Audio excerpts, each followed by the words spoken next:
Hi, welcome to our AP Calculus chain rule notes. Let me clear these real quick. I'm gonna make a longer form video here.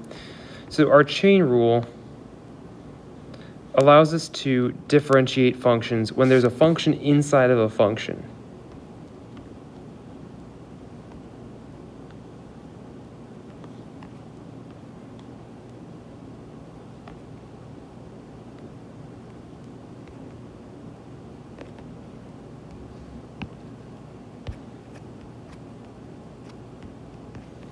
All right, welcome to our AP Calculus chain rule notes. Our chain rule allows us to take the derivative of a function that has another function nested inside of it, a composite function. The reason why this might be helpful is if you've got a function like, f of x equals sine of x cubed, it's not too bad. We could figure out how to do a product rule. So we could do a sine of x times a sine of x times sine of x. And then we take a product rule here, and we could do that. It's a little bit tedious though. Or if I had something like f of x equals 2x plus 5 to the third, I could do 8x cubed plus let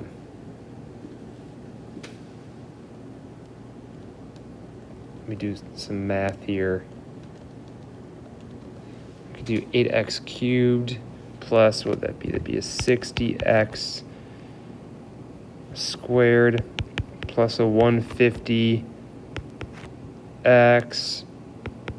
plus a 125.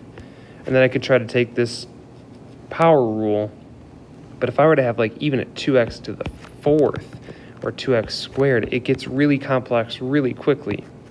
So what we can do is we can do the chain rule, which basically says take the derivative of the outside function times the derivative of the inside function.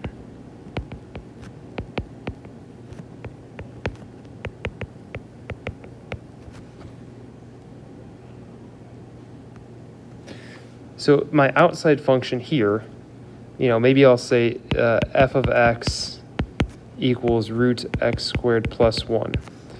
I could rewrite this as f of u, or f of stuff, equals root stuff. So I'm making this a little bit easier for myself, because maybe I don't know how to take this derivative, but I know how to take that derivative. So if I allow u to be x squared plus 1, then when I take this derivative, what I end up with is a much simpler problem. There's a catch, though, to this. It's a lot like, when an Algebra 1 student says, all right, x plus 5 squared is x squared plus 25. And they forget that middle part of the 10x. Well, we know that we can't just leave out that 10x. In a similar way, we end up leaving something out if I were to just do this. What I'm missing is a derivative of that stuff. So I could take this as f prime of u equals 1 over 2 root u times that derivative of u. And my derivative of u, derivative of x squared plus 1, that's an easy one to do. That's just 2x if we use our power rule.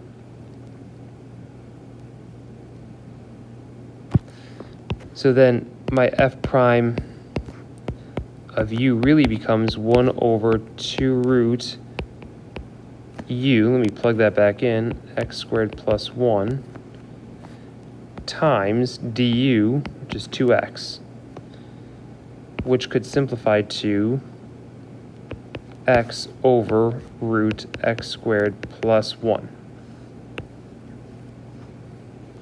And that sounds really complicated.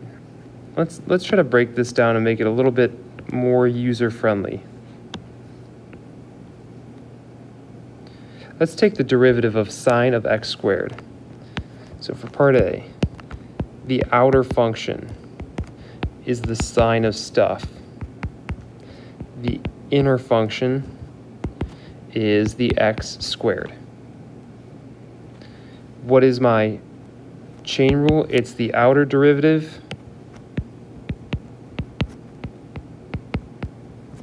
times the derivative of the inner. So what I end up with is the derivative of sine is cosine. So I get cosine, I'll leave that x squared in there. The derivative of x squared is 2x. So my derivative is going to be 2x cosine x squared. Or what if we switch it? Well, if I switch it and I say sine squared of x, well here, f of x is sine of x squared. So my outer function is going to be the stuff squared, and my inner function is going to be the sine of x.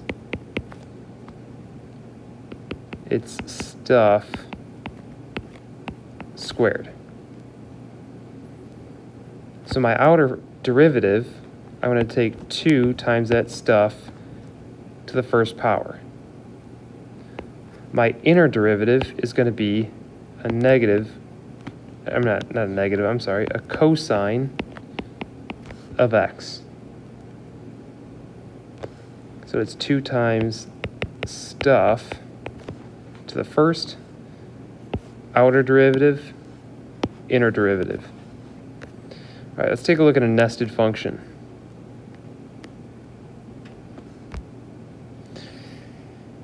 I want to find f prime of x if f of x equals sine of cosine of tangent of x. Well, let's break this down into easier steps. The outermost function is a sine function. The middle function is a cosine function. The inner function is going to be the tangent function. So what I'm going to do is I'm going to take the derivative of the outside,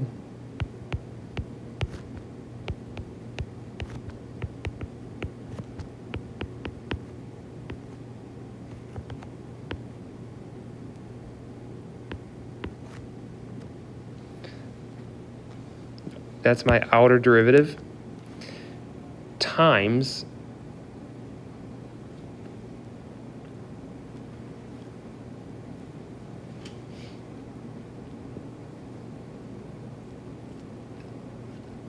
the middle derivative, which would be a negative sine of tangent x.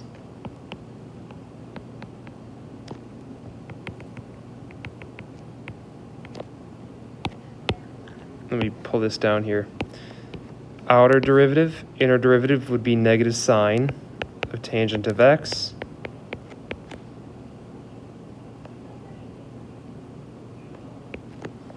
And then my innermost derivative is just going to be secant squared of x. So it's outermost derivative, middle derivative, inner derivative. Let's try another one. The outermost derivative is going to be, or sorry, outermost function is going to be e to the stuff.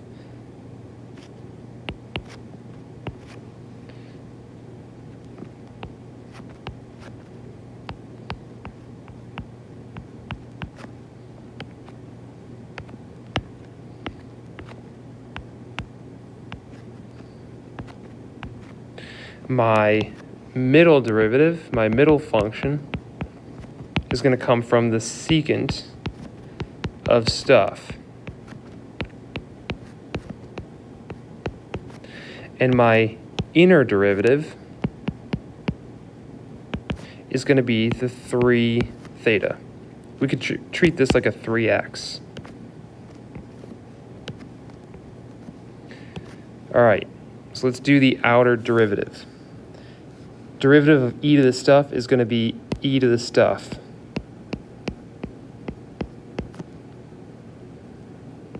Times the middle derivative. Derivative of secant of stuff is going to be secant of stuff, tangent of stuff. So we did the outer derivative, which was e to the stuff. We did the middle derivative, which was secant tangent.